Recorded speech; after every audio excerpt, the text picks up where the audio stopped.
It was evening. I was sitting on the bed, with one of the dogs stretched out beside me, and the other stretched out under my knees. The fire was roaring, and there was my mother coming at last, as I supposed I should have expected. I knew her by her particular movement in the shadows, and whereas if anyone else had come near me I would have shouted, "Go away," I said nothing at all to her. I had a great and unshakable love of her. I don't think anyone else did, and one thing that endeared her to me always was that she never said anything ordinary. Shut the door, eat your soup, sit still, things like that never passed her lips.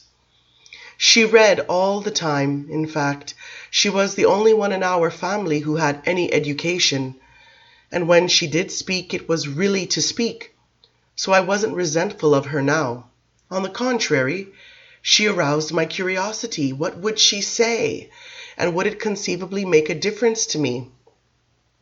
I had not wanted her to come, nor even thought of her, and I didn't turn away from the fire to look at her, but there was a powerful understanding between us. When I had tried to escape this house and been brought back, it was she who had shown me the way out of the pain that followed. Miracle she'd worked for me, though no one around us had ever noticed. Her first intervention had come when I was 12, and the old parish priest who had taught me some poetry by rote, and to read an anthem or two in Latin, wanted to send me to school at the nearby monastery. My father said no, that I could learn all I needed in my own house. But it was my mother who roused herself from her books to do loud and vociferous battle with him. I would go, she said, if I wanted to, and she sold one of her jewels to pay for my books and clothing. Her jewels had all come down to her from an Italian grandmother, and each had its story, and this was a hard thing for her to do, but she did it immediately. My father was angry and reminded her that if this had happened before he went blind, his will would have prevailed surely. My brothers assured him that his youngest son wouldn't be gone long. I'd come running home as soon as I was made to do something I didn't want to do. Well, I didn't come running home. I loved the monastery school. I loved the chapel and the hymns, the library, with its thousands of old books, the bells that divided the day, the ever-repeated rituals. I loved the cleanliness of the place, the overwhelming fact that all things here were well kept and in good repair, that work never ceased throughout the great house and the gardens. When I was corrected, which wasn't often, I knew an intense happiness because someone for the first time in my life was trying to make me into a good person, one who could learn things. Within a month, I declared my vocation. I wanted to enter the order. I wanted to spend my life in those immaculate cloisters, in the library, writing on parchment and learning to read the ancient books. I wanted to be enclosed forever with people who believed I could be good if I wanted to be. I was liked there, and that was a most unusual thing. I didn't make other people there unhappy or angry. The Father Superior wrote immediately to ask my father's permission, and frankly, I thought my father would be glad to be rid of me. But 3 days later, my brothers arrived to take me home with them. I cried and begged to stay, but there was nothing the Father Superior could do. And as soon as we reached the castle, my brothers took away my books and locked me up. I didn't understand why they were so angry. There was the hint that I had behaved like a fool for some reason. I couldn't stop crying. I was walking round and smashing my fist into things and kicking the door. Then my brother Augustin started coming in and talking to me. He'd circled the point at first, but what came clear finally was that no member of a great French family was going to be a poor teaching brother. How could I have misunderstood everything so completely? I was sent there to learn to read and write. Why did I always have to go to extremes? Why did I behave habitually like a wild creature? As for becoming a priest with real prospects within the church, well, I was the youngest son of this family now, wasn't I? I ought to think of my duties to my nieces and nephews. Translate all that to mean this: we have no money to launch a real ecclesiastical career for you, to make you a bishop or cardinal, as befits our rank. So you have to live out your life here as an illiterate and a beggar. Come in the great hall and play chess with your father. After I got to understand it, I wept right at the supper table and mumbled words no one understood about this house of ours being chaos, and was sent back to my room for it. Then my mother came to me. She said, "You don't know what chaos is. Why do you use words like that?" "I know," I said. I started to describe to her the dirt and the decay that was everywhere here, and to tell how the monastery had been clean and orderly, a place where if you set your mind to it you could accomplish something. She didn't argue, and young as I was, I knew that she was warming to the unusual quality of what I was saying to her. The next morning she took me on a journey. We rode for half a day before we reached the impressive chateau of a neighboring lord, and there she and the gentleman took me out to the kennel, where she told me to choose my favorites from a new litter of Mastiff puppies. I have never seen anything as tender and endearing as these little Mastiff pups, and the big dogs were like drowsy lions as they watched us, simply magnificent. I was too excited almost to make the choice. I brought back the male and female that the Lord advised me to pick, carrying them all the way home on my lap in a basket. And within a month my mother also bought for me my first flintlock musket and my first good horse for riding. She never did say why she'd done all this, but I understood in my own way what she had given me. I raised those dogs, trained them, and founded a great kennel upon them. I became a true hunter with those dogs, and by the age of 16 I lived in the field. But at home I was more than ever a nuisance. Nobody really wanted to hear me talk of restoring the vineyards, or replanting the neglected fields, or of making the tenants stop stealing from us. I could affect nothing. The silent ebb and flow of life without change seemed deadly to me. I went to church on all the feast days just to break the monotony of life, and when the village fairs came round I was always there, greedy for the little spectacles I saw at no other time, anything really to break the routine. It might be the same old jugglers, mimes, and acrobats of years past, but it didn't matter. It was something more than the change of the seasons and the idle talk of past glories. But that year, the year I was 16, a troupe of Italian players came through with a painted wagon, in back of which they set up the most elaborate stage I'd ever seen. They put on the old Italian comedy with Pantaloon and Pulcinella, and the young lovers Lelio and Isabella, and the old doctor, and all the old tricks. I was in raptures watching it. I'd never seen anything like it. The cleverness of it, the quickness, the vitality. I loved it even when the words went so fast I couldn't follow them. When the troupe had finished and collected what they could from the crowd, I hung about with them at the inn and stood them, all to wine I couldn't really afford, just so that I could talk to them. I felt inexpressible love for these men and women. They explained to me how each actor had his role for life, and how they did not use memorized words, but improvised everything on the stage.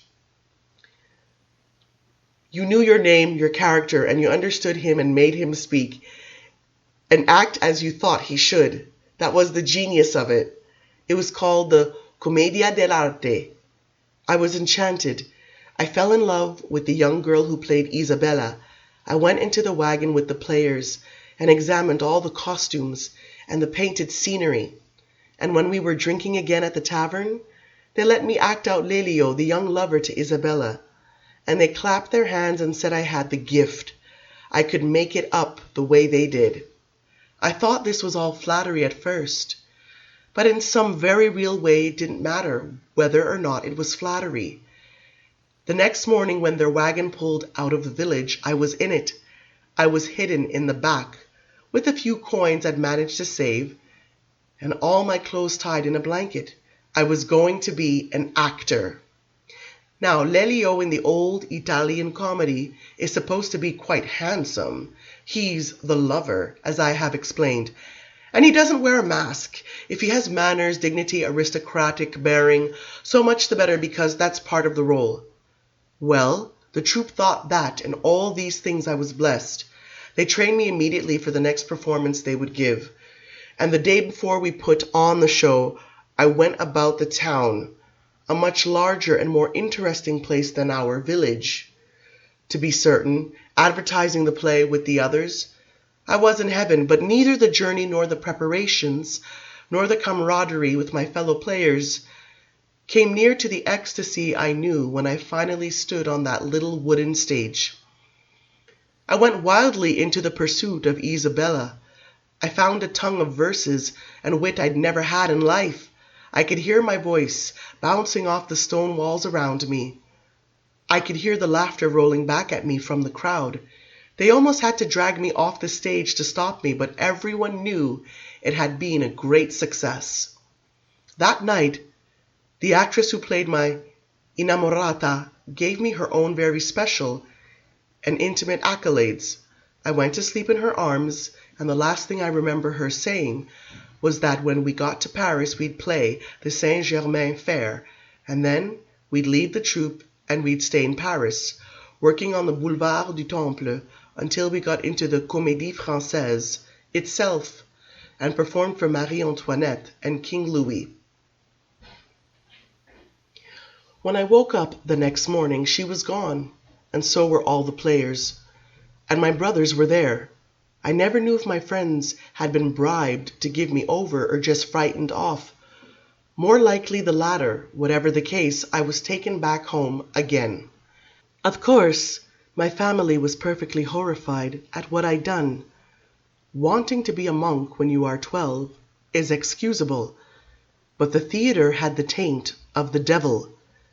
Even the great Molière had not been given a Christian burial, and I'd run off with a troop of ragged vagabond Italians, painted my face white, and acted with them in a town square for money.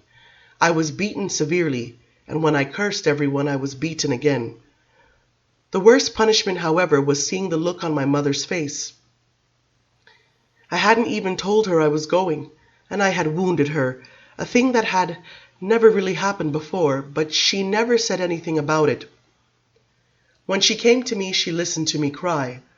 I saw tears in her eyes, and she laid her hand on my shoulder, which for her was something a little remarkable. I didn't tell her what it had been like those few days, but I think she knew. Something magical had been lost utterly, and once again she defied my father. She put an end to the condemnations, the beatings, the restrictions. She had me sit beside her at the table. She deferred to me, actually talked to me, in conversation that was perfectly unnatural to her, until she had subdued and dissolved the rancor of the family. Finally, as she had in the past, she produced another of her jewels, and she bought the fine hunting rifle that I had taken with me when I killed the wolves. This was a superior and expensive weapon, and in spite of my misery, I was fairly eager to try it. And she added to that another gift, a sleek chestnut mare with strength and speed I'd never known in an animal before, but these things were small compared to the general consolation my mother had given me. Yet the bitterness inside me did not subside. I never forgot what it had been like when I was Lelio. I became a little crueler for what had happened, and I never went again to the village fair.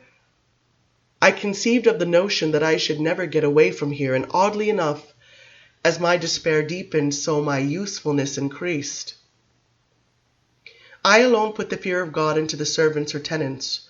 By the time I was 18, I alone provided the food for us, and for some strange reason this gave me satisfaction. I don't know why, but I liked to sit at the table and reflect that everyone there was eating what I had provided. So these moments had bound me to my mother. These moments had given us a love for each other, unnoticed, and probably unequaled in the lives of those around us. And now she had come to me at this odd time, when for reasons I didn't understand myself, I could not endure the company of any other person. With my eyes on the fire, I barely saw her climb up and sink down into the straw mattress beside me. Silence. Just the crackling of the fire and the deep respiration of the sleeping dogs beside me. Then I glanced at her, and I was vaguely startled. She'd been ill all winter with a cough, and now she looked truly sickly, and her beauty, which was always very important to me, seemed vulnerable for the first time. Her face was angular, and her cheekbones perfect, very high and broadly spaced but delicate. Her jawline was strong yet exquisitely feminine, and she had very clear cobalt blue eyes fringed with thick ashen lashes. If there was any flaw in her, it was perhaps that all her features were too small, too kittenish, and made her look like a girl. Her eyes became even smaller when she was angry. And though her mouth was sweet, it often appeared hard. It did not turn down, it wasn't twisted in any way. It was like a little pink rose on her face. But her cheeks were very smooth and her face narrow. And when she looked very serious, her mouth, without changing at all, looked mean for some reason. Now she was slightly sunken, but she still looked beautiful to me. She still was beautiful. I liked looking at her. Her hair was full and blonde, and that I had inherited from her. In fact, I resemble her at least superficially, but my features are larger, cruder, and my mouth is more mobile and can be very mean at times. And you can see my sense of humor in my expression, my capacity for mischievousness and near hysterical laughing, which I've always had no matter how unhappy I was. She did not laugh often. She could look profoundly cold, yet she had always a little girl's sweetness. Well, I looked at her as she sat on my bed. I even stared at her, I suppose, and immediately she started to talk to me. "I know how it is," she said to me. "You hate them because of what you've endured and what they don't know. They haven't the imagination to know what happened to you out there on the mountain." I felt a cold delight in these words. I gave her the silent acknowledgement that she understood it perfectly. "It was the same the first time I bore a child," she said. "I was in agony for 12 hours, and I felt trapped in the pain, knowing the only release was the birth or my own death. When it was over, I had your brother Augustin in my arms, but I didn't want anyone else near me. And it wasn't because I blamed them. It was only that I'd suffered like that, hour after hour, that I'd gone into the circle of hell and come back out. They hadn't been in the circle of hell, and I felt quiet all over. In this common occurrence, this vulgar act of giving birth, I understood the meaning of utter loneliness." "Yes, that's it," I answered. I was a little shaken. She didn't respond. I would have been surprised if she had. Having said what she'd come to say, she wasn't going to converse actually. But she did lay her hand on my forehead. Very unusual for her to do that. And when she observed that I was wearing the same bloody hunting clothes after all this time, I noticed it too and realized the sickness of it. She was silent for a while, and as I sat there looking past her at the fire, I wanted to tell her a lot of things, how much I loved her particularly, but I was cautious. She had a way of cutting me off when I spoke to her, and mingled with my love was a powerful resentment of her.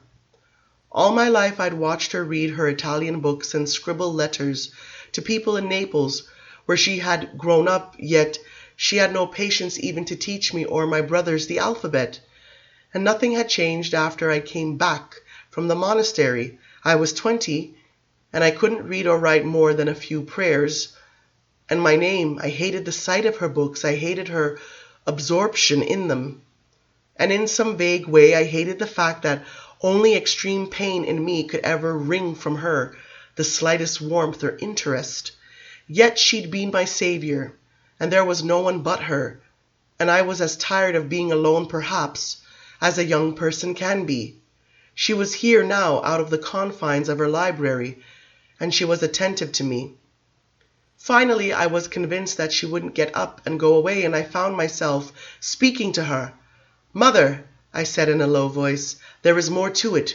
Before it happened, there were times when I felt terrible things." There was no change in her expression. "I mean, I dreamed sometimes that I might kill all of them," I said. "I kill my brothers and my father in the dream. I go from room to room slaughtering them as I did the wolves. I feel in myself the desire to murder." "So do I, my son," she said. "So do I." And her face was lighted with the strangest smile as she looked at me. I bent forward and looked at her more closely. I lowered my voice. "I see myself screaming when it happens," I went on. "I see my face twisted into grimaces and I hear bellowing coming out of me. My mouth is a perfect O, and shrieks, cries come out of me." She nodded with that same understanding look, as if a light were flaring behind her eyes. "And on the mountain, mother, when I was fighting the wolves, it was a little like that." "Only a little?" she asked. I nodded. "I felt like someone different from myself when I killed the wolves, and now I don't know who is here with you. Your son Lestat or that other man, the killer." She was quiet for a long time. "No," she said finally, "it was you who killed the wolves. You're the hunter, the warrior. You're stronger than anyone else here. That's your tragedy." I shook my head. That was true, but it didn't matter. It couldn't account for unhappiness such as this. But what was the use of saying it? She looked away for a moment, then back to me. "But you're many things," she said, "not only one thing. You're the killer and the man, and don't give in to the killer in you just because you hate them.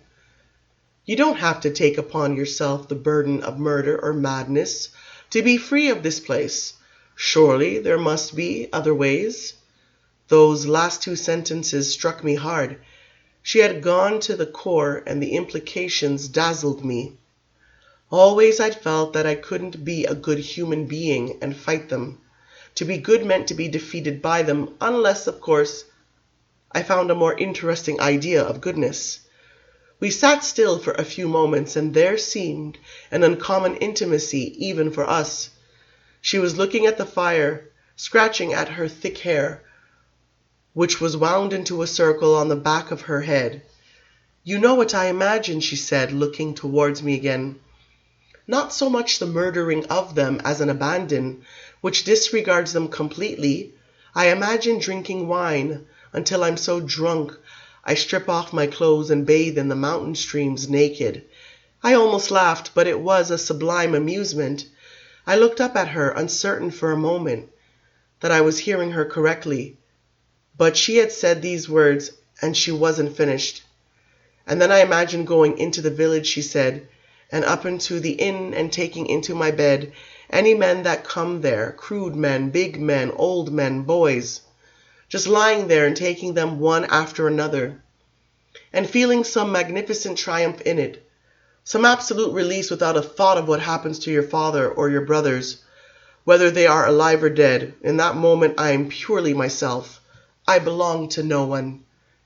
I was too shocked and amazed to say anything, but again, this was terribly, terribly amusing. When I thought of my father and brothers and the pompous shopkeepers of the village and how they would respond to such a thing, I found it damn near hilarious. If I didn't laugh aloud, it was probably because the image of my mother naked made me think I shouldn't, but I couldn't keep altogether quiet. I laughed a little, and she nodded, half smiling. She raised her eyebrows as if to say, "We understand each other." Finally, I roared laughing. I pounded my knee with my fist and hit my head on the wood of the bed behind me, and she almost laughed herself. Maybe in her own quiet way she was laughing. Curious moment, some almost brutal sense of her as a human being, quite removed from all that surrounded her. We did understand each other, and all my resentment of her didn't matter too much. She pulled the pin out of her hair and let it tumble down to her shoulders. We sat quiet for perhaps an hour after that, no more laughter or talk, just the fire blazing, and her near to me. She had turned so she could see the fire. Her profile, the delicacy of her nose and lips, were beautiful to look at.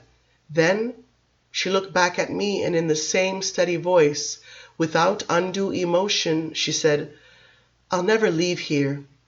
I am dying now." I was stunned. The little shock before was nothing to this. "I'll live through this spring," she continued, "and possibly the summer as well. but I won't survive another winter. I know. The pain in my lungs is too bad. I made some little anguished sound. I think I leaned forward and said, "Mother!" "Don't say any more," she answered. I think she hated to be called mother, but I hadn't been able to help it. I just wanted to speak it to another soul, she said, to hear it out loud. I'm perfectly horrified by it. I'm afraid of it. I wanted to take her hands, but I knew she'd never allow it. She just liked to be touched. She never put her arms around anyone, and so it was in our glances that we held each other. My eyes filled with tears looking at her. She patted my hand. "Don't think on it much," she said. "I don't. Just only now and then. But you must be ready to live on without me when the time comes. That may be harder for you than you realize." I tried to say something. I couldn't make the words come. She left me just as she'd come in silently. And though she'd never said anything about my clothes or my beard or how dreadful I looked, she sent the servants in with clean clothes for me, and the razor, and warm water, and silently I let myself be taken care of by them.